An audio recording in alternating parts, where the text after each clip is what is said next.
coast town. Nobody lives here. Just a number of vehicles here and there. Amid the empty ruins of downtown Port Vila, it's hard not to wonder how Vanuatu can recover from this.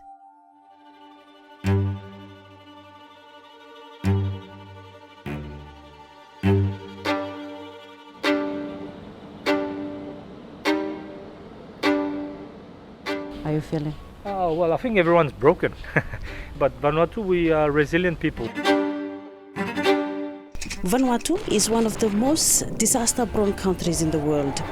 Cyclones, volcanic eruptions, and now the worst earthquake in our history hitting in December. A strong 7.3 magnitude earthquake flattened buildings and caused landslides. One of the most powerful quakes to hit the region in decades. 14 people lost their lives and hundreds were injured. The damage bill could be in the hundreds of millions. Whenever we look one disaster, also the number 17 where earthquake in Kasem. But people here are used to disaster, and despite the challenges, the country is united and ready to rebuild. I'm always a survivor. I'm Lillyrose Welwel. In February, the Pacific spent the week documenting the issues Vanuatu faces and the remarkable resilience of its people. So what do our people need now? And what will it take to work the long road to recovery?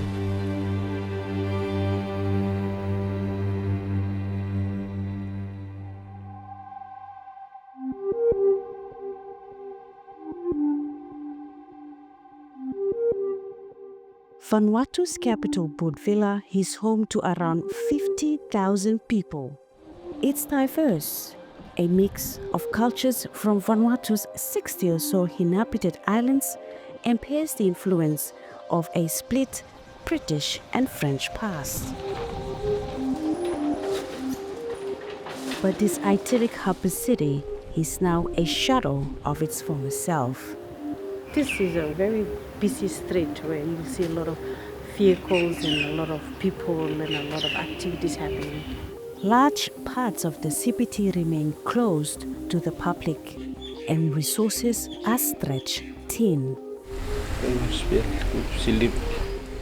Sometimes you walk from me, Mr. Traffic. Me run ocean afternoon, go to the traffic park.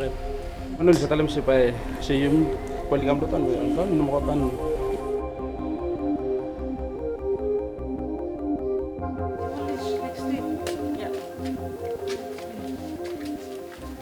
Hello, Happy New Year, Lufala.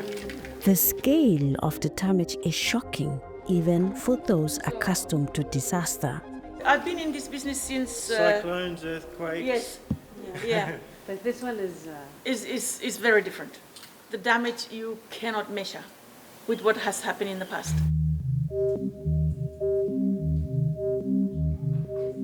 The slaughtered owners were uninjured, and so were many others. Lost. There are worries it could be years before the CBD is functioning normally. There's even talk of relocating it entirely. It took Vanuatu backward like 30, 40, 50 years back. George Lapi works for a drinks distribution business that used to operate in the CBD. You demolish, you could, but you rebuild them too. So, maybe this town is underwater, so good idea to relocate them or create a place like one park or one something. Especially now, it's country was one very difficult time. Money to knock out. We got case play 1 or 2 case play teachers. Piling up. One on top of the other. Don't know where we are going.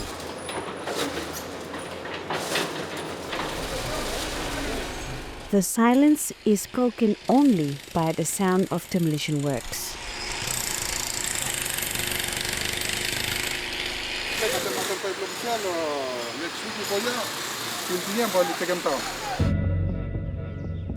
More than 260 of the CBD's buildings have been assessed and many will need to be pulled down. Those buildings that are a concern of either collapsing or having parts of walls collapsing on people and stuff must be demolished before the town can be reopened. So it's sad for the business people because we all feel for them. Engineer Cyril Menke's cousin was killed when the building behind us collapsed, and where many of the fatalities occurred. He and others assessing these buildings say there are two types that fared badly in the earthquake. Where we're seeing a lot more of the damage is a lot of the older buildings, which may not have been designed with seismic in mind, or ones that may not have been designed to the Vanuatu building code. In the aftermath, questions have been raised about whether Vanuatu was enforcing its building code, especially on projects built and funded by overseas developers.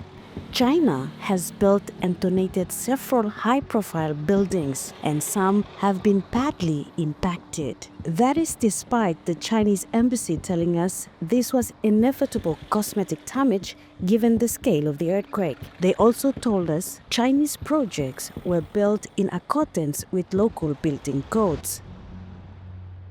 But Cyril is skeptical. He assessed the widespread damage at the Chinese-built Malabua College.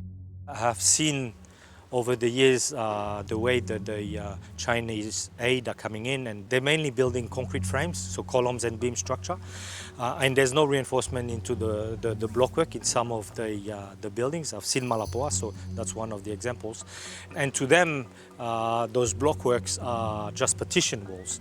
But to me, a block that falls on a kid or on a person will kill that person. So, but I think we must not only blame China, we must blame Vanuatu. Anything that comes in Vanuatu should do the proper process and to be signed off by certified engineers. On the night of the disaster, after Cyril learned his cousin had died, he stayed and worked with rescuers until morning. They managed to pull 3 people out of the rubble alive. How are you after the earthquake, and you've been through a lot and you have to process your cousin's death and all that? How are you mentally now? How are you feeling? Well, I think everyone's broken. Everyone's broken, but Vanuatu, we are resilient people.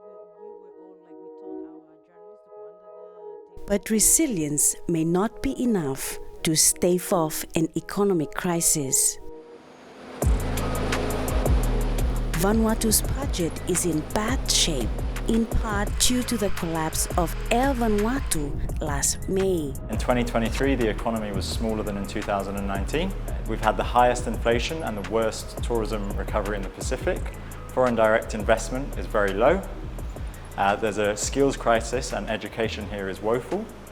And there's just crisis in confidence among the businesses. So all of that really combined, when you look at that, to say, yeah, there's an emerging economic emergency there.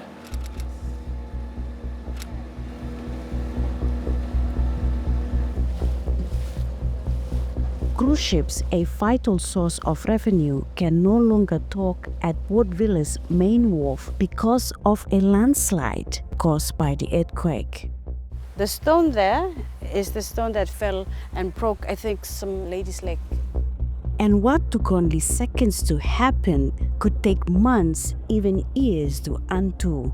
For now, there is no plan to clear the landslide. And years of political turmoil have meant Vanuatu has struggled to deal with the compounding impacts of natural disasters.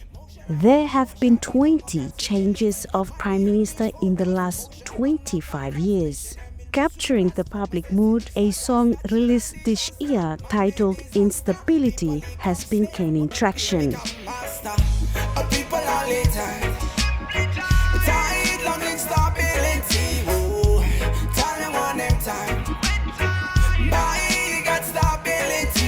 But on January 15, Vanuatu held a snap election.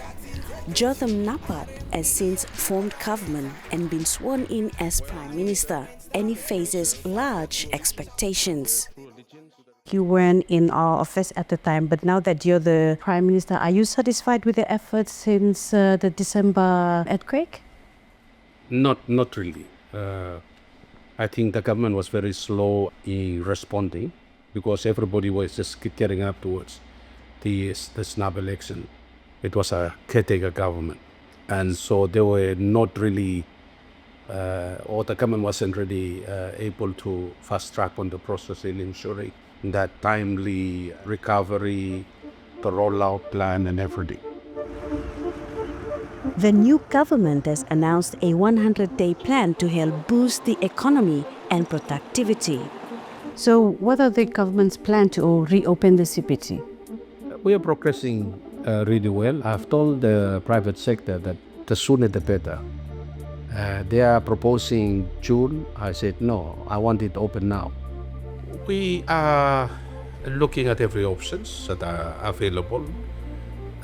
Given the magnitude of the damage, maybe we could turn the whole CBT into a more tourism kind of a business and focusing on putting the other main infrastructures in other places. The Prime Minister also said it doesn't believe Vanuatu is in an economic crisis and promised to review how the building code is enforced. It requires totally new prior legislations to govern the constructions of the building.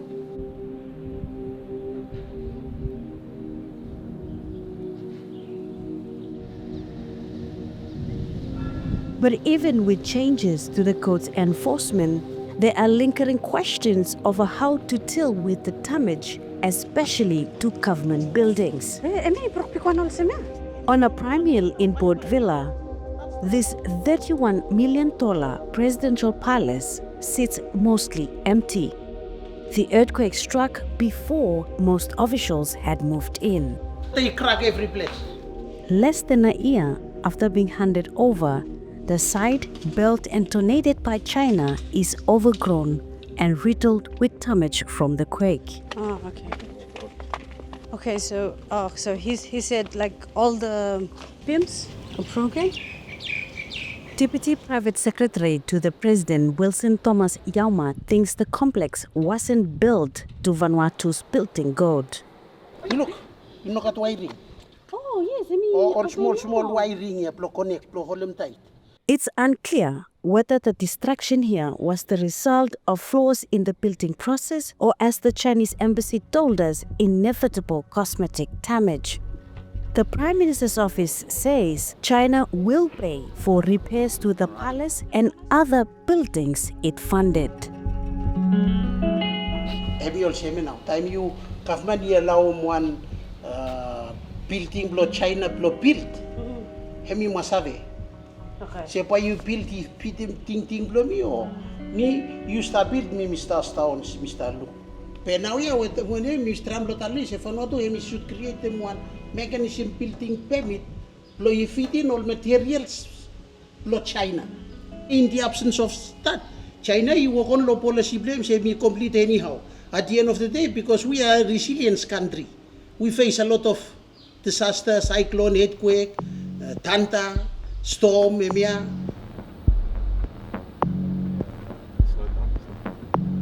Years of poor fiscal management have left Vanuatu heavily burdened by public debt. And it's among the Pacific's most indebted nations to China. It's good to get loan, but think about the future generations who are going to be paying this loan. So this is a new office? Willie Tokon is the CEO of Transparency International Vanuatu. His office building isn't safe to return to and is operating out of this makeshift space. So you're still relocating? Yeah. Willie says successive governments have failed to address key issues like a lack of skills, unemployment, and a growing debt burden. There's not been proper recovery done after 2023 three cyclones. People are now wanting to go to Australia and New Zealand to work because here there's a lot of unemployment. Now he says there's still a lack of urgency. Where is our leadership? We expect them to start helping people, not just talking. The cash transfer should have been done a long time ago. A lot of people are suffering because they are unemployed. A lot of them are single mothers.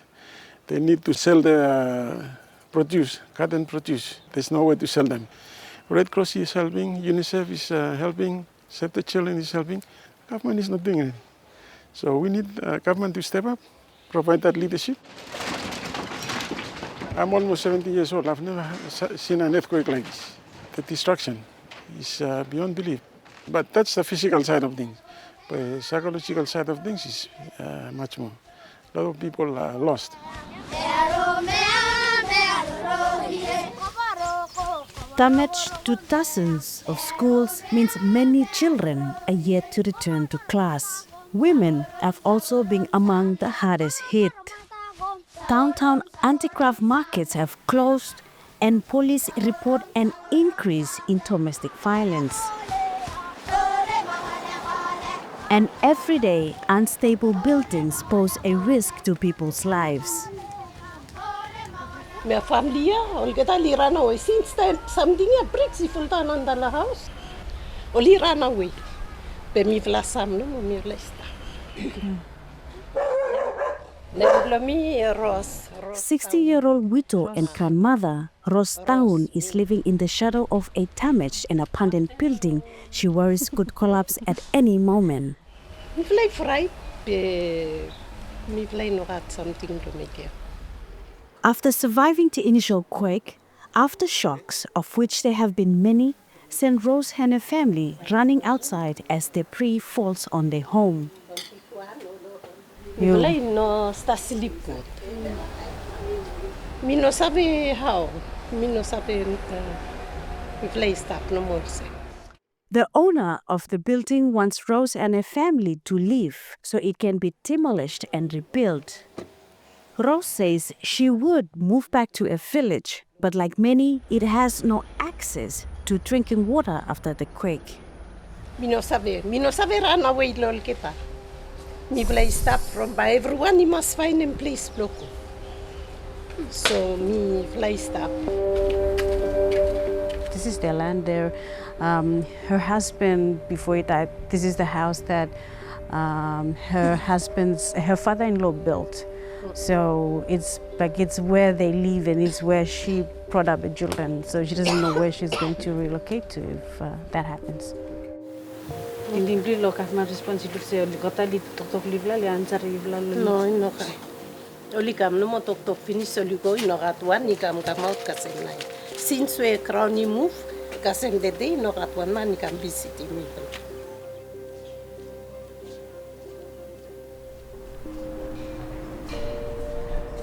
I've come to see social entrepreneur Lopez Adams. Right on time, guys. we need help. Spend them small.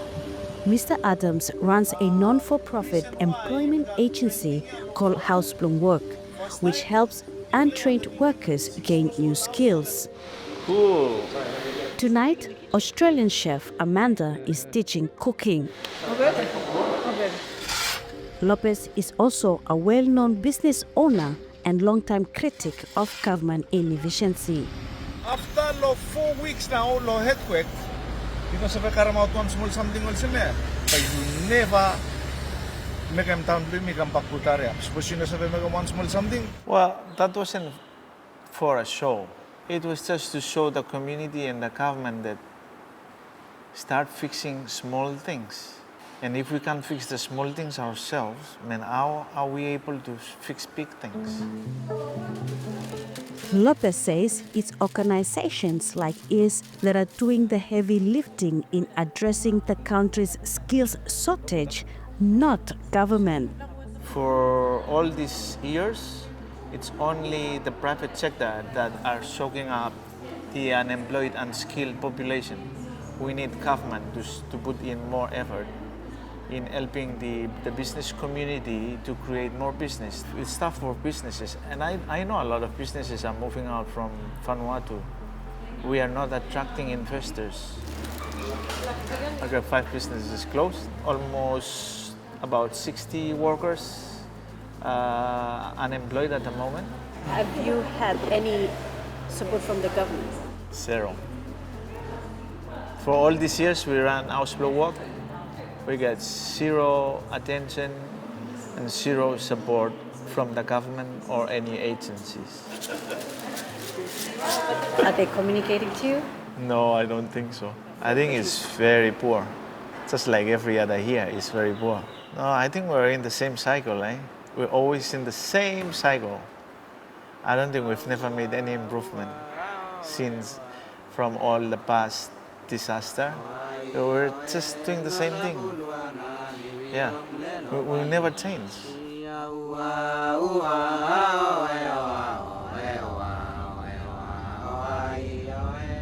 But for some, change could be coming whether they like it or not.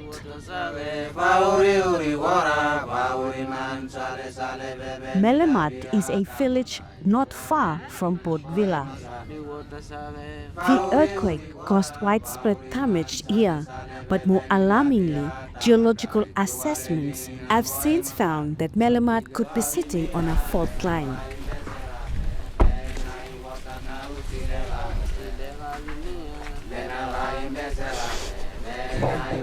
Morning. Lillyrose. La pigini wai tu le bin karang bin peram tu bola o what ai bin peram tu bola bin live. Ol man oli bin stap pula sap oli seven tu bola. 83-year-old Chief Albert David was only a child when a volcanic eruption forced him to flee the island of Indepth to relocate here. Middle hole not bola disaster is the happen nikam ol cyclone nikam. By never middle one disaster also memia lo number 17 where quite in kasem. Yumi long evate. Some here may be forced to move. Parts of the village may become uninhabitable. Mr. Borilol people from Moli planet mas. Land where me will stop Talemot, Mr. Talemot to you. Suppose me go up, Minnesota views up long generation by Campian, Molestaboa. If it's up to him, he is determined to stay. By me will Talemot to team by me will sabe out. By me will stop Lolania, my me will stop all from. Me will always say, Mia, big man's was Papacoti Caramivule, Camputum, Mivula Lopecia, through all disaster way come, Casem today. By me will sabe move out. By me will stop.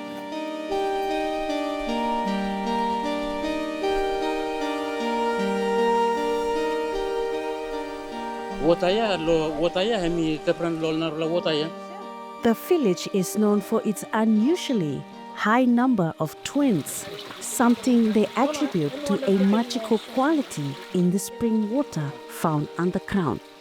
Ooh, it's like it's in a refrigerator. Ah, you get to take that home? Yes. Oh. So cold fish, one Japanese.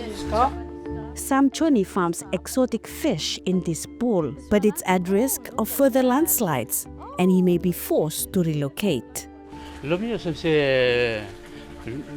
Minuting sempai mimu from meeting bottle katanya. From life block katanya salahan belumnya no. He doesn't want to move because he has his life here. He doesn't want to restart. Also, like to him, it's like, okay, if he moves to another place, will he find the same? The overarching feeling of uncertainty in Melamat mirrors that felt across the country.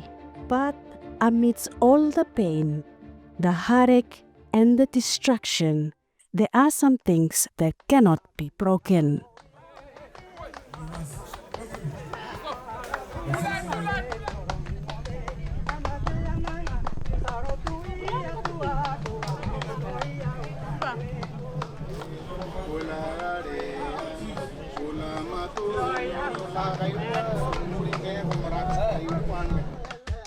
Port Vila's Nakamal, a chiefly house where people can gather, and the building where the nation's chiefs meet to make decisions, was destroyed by Cyclone Pam in 2015 and again by fire in 2023.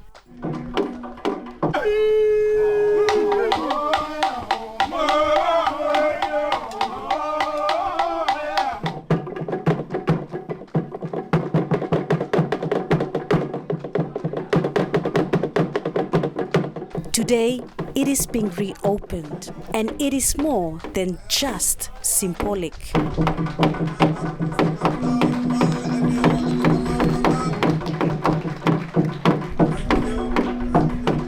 I have seen these past months the incredible strength of our people. And no matter what is thrown at us, we rebuild and our culture endures. Vanuatu will survive. The question for us now and for our leaders is whether we will thrive and build back our nation stronger from the rubble.